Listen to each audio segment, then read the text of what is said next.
ओम श्रीमन्नारायण नमः। नारायणं नमस्कृत्य नरं चैव नरोत्तमं देवी सरस्वती व्याप्तं ततो जयमुदीरयेत्। श्री विष्णु पुराण द्वितीय अंश दूसरा अध्याय। श्री मैत्रेय जी बोले, हे ब्राह्मण, आपने मुझसे स्वयंभू मनु के वंश का वर्णन किया। अब मैं आपके मुख से संपूर्ण पृथ्वी मंडल का विवरण सुनना चाहता हूँ। हे मुने, इस पृथ्वी पर जितने भी सागर, द्वीप, वर्ष, प्रदेश, पर्वत, वन, नदियाँ और देवताओं की पुरियाँ हैं, उनका जो आकार, परिमाण, आधार और उपादान कारण है, वह सब आप यथावत वर्णन करें। श्री पराशर जी बोले, हे मैत्रेय, मैं संक्षेप में इन सब का वर्णन करूँगा, क्योंकि इनका विस्तार से वर्णन 100 वर्षों में भी संभव नहीं है। हे द्विज, पृथ्वी पर 7 प्रमुख द्वीप हैं, जम्बू, प्लक्स, सालमल, कुश, क्रोच, शाक और पुष्कर। ये सभी द्वीप 7 समुद्रों से घिरे हुए हैं। ये समुद्र क्रमशः खारे पानी, इक्षुरस, गन्ने का रस, मदिरा, घृत, घी, दही, दुग्ध और मीठे जल के हैं। इन 7 द्वीपों के केंद्र में जम्मू द्वीप स्थित है और इसके ठीक मध्य में स्वर्ण में सोने से बना हुआ सुमेरु पर्वत है। इस पर्वत की ऊंचाई 84,000 योजन है और इसका 16,000 योजन भाग पृथ्वी के अंदर धंसा हुआ है। इसका ऊपरी भाग 32,000 योजन विस्तृत है, जबकि नीचे का भाग 16,000 योजन चौड़ा है।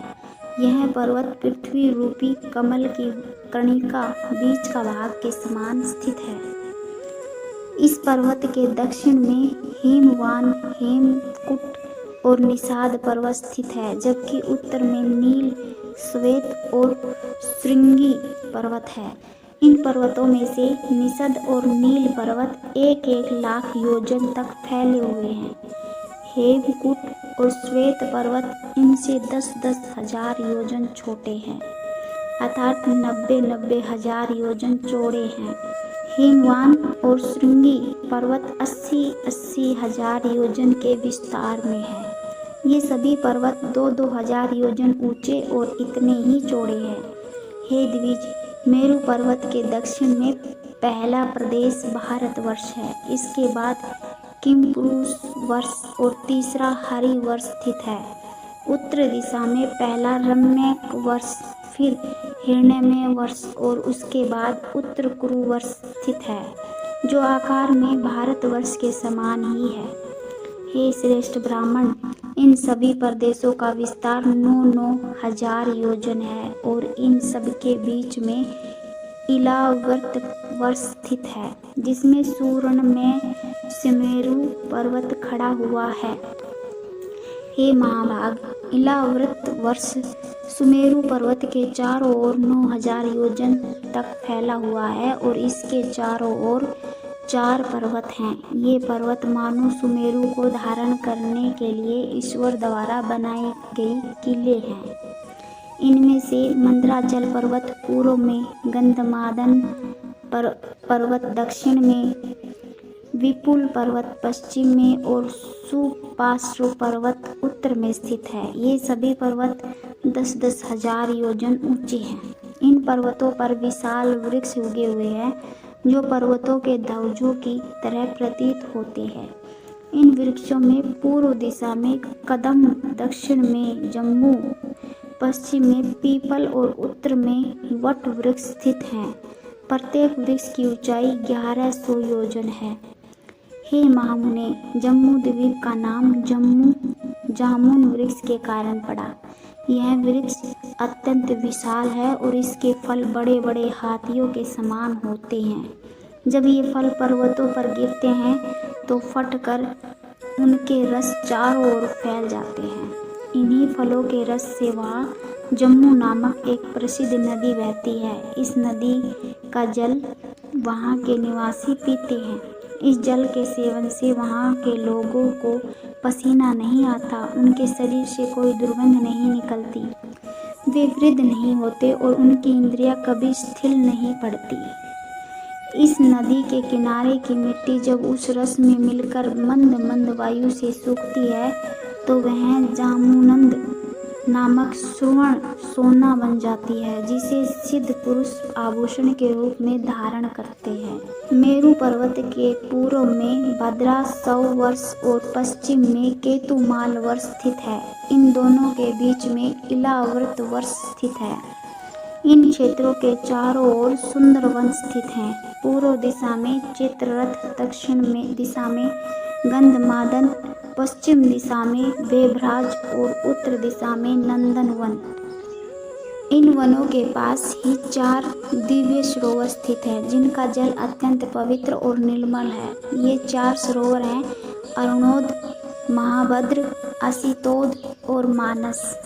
हे मैत्रेय, मेरु पर्वत के पूर्व में सीताम्ब, कुमुद, कुर्री, माल्यवान और वेकेंक पर्वत स्थित हैं। इसके दक्षिण में त्रिकूट, शिशिर, पतंग, रुचक और निषाद पर्वत हैं। इसके पश्चिम में सिखिवासा, मेड्रे, कपिल, गंधमादन और जारूधी पर्वत स्थित हैं। मेरु पर्वत के उत्तर में इलाव्रत वर्ष और जठर नदी क्षेत्रों के पास शंखकूट, ऋषभ, हंस, नाग और कालंज पर्वत स्थित हैं। यह कहानी भूगोल के विस्तृत विवरण को प्रस्तुत करती है, जिसमें संपूर्ण पृथ्वी मंडल, पर्वत, नदियाँ, द्वीप और वर्षों का वर्णन है। श्री मैत्रेय जी ने श्री पराशर जी से अनुरोध किया कि वे पृथ्वी के समस्त भूगोल का विस्तार से वर्णन करें, जैसे सागर, द्वीप, पर्वत, वन, नदियाँ और देवताओं के नगरों का स्वरूप क्या है।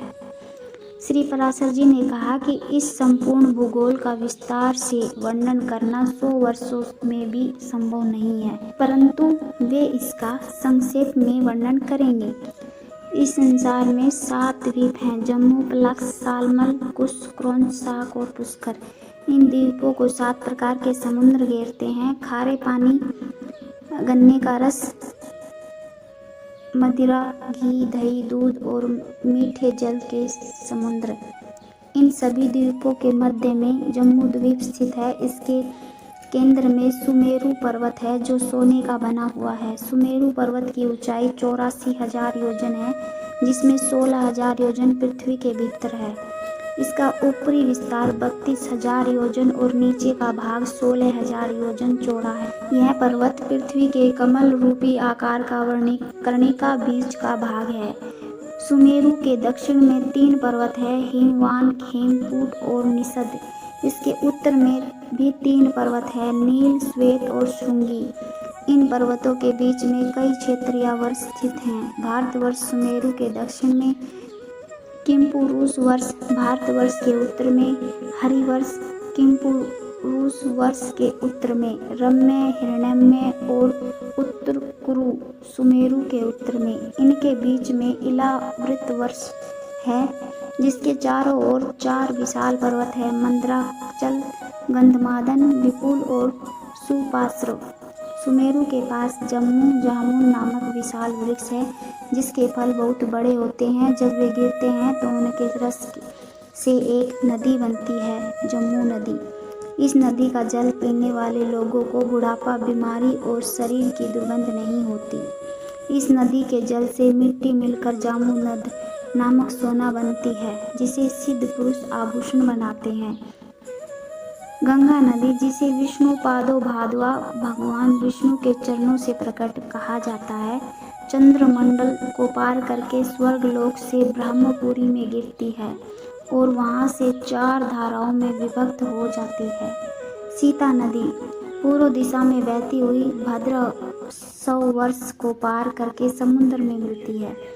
अलकानंदा नदी दक्षिण दिशा में बहती हुई भारतवर्ष में आती है और 7 धाराओं में बटकर समुद्र में गिरती है। चक्षु नदी पश्चिम दिशा में बहती हुई केतुमाल वर्ष में प्रवाहित होती है और समुद्र में मिलती है।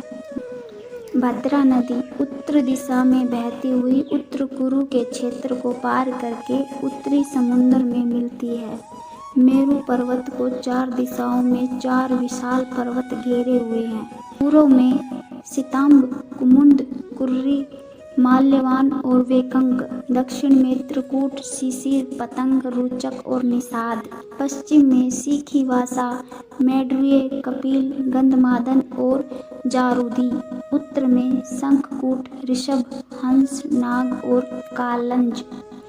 मेरु के ऊपर अंतरिक्ष में ब्रह्मपुरी, ब्रह्मा जी की राजधानी, स्थित है जो 14,000 योजन तक फैली हुई है। इसके चारों ओर 8 दिशाओं में इंद्र, अग्नि, यम, निवर्ति, वरुण, वायु, कुबेर और ईशान के नगर भी स्थित हैं। मेरु पर्वत के चारों ओर स्थित क्षेत्र पृथ्वी के कमल के पत्तों के समान है। भारतवर्ष, केतुमाल वर्ष, भद्रश्वा वर्ष और कुरु वर्ष, ये चारों पत्तों के समान 4 दिशाओं में फैले हुए हैं। इनके चारों ओर मर्यादा पर्वत है जो इनकी सीमाएं बनाते हैं। भारतवर्ष में भगवान विष्णु कुरुम कच्छप अवतार में निवास करते हैं। केतुमाल वर्ष में वे वाराह शुक्र रूप में रहते हैं। भद्रश्व वर्ष में वे हैगिरी घोड़े के मुख वाले रूप में स्थित हैं। कुरु वर्ष में भगवान विष्णु मत्स्य मछली के रूप में निवास करते हैं। किंपुरु वर्ष आदि 8 वर्षों में रहने वाले लोगों को शोक, दुख, श्रम, भूख, भय आदि नहीं होते। वे सभी स्वस्थ और दीर्घायु 10,000 से 12,000 वर्ष होते हैं। इन वर्षों में 7 कुल पर्वत और सैकड़ों नदियां प्रवाहित होती हैं जो वहाँ के लोगों के जीवन का आधार है। इस प्रकार संपूर्ण पृथ्वी मंडल को विभिन्न द्वीपों, वर्षों, पर्वतों, नदियों और समुद्रों में विभाजित किया गया। यह भूगोल न केवल भौतिक संरचना का वर्णन करता है बल्कि इसमें देवताओं, ऋषियों, सिद्ध पुरुषों और विभिन्न लोगों के बारे में भी महत्वपूर्ण जानकारी मिलती है। इस प्रकार श्री विष्णु पुराण के द्वितीय अंश का द्वितीय अध्याय पूर्ण हुआ।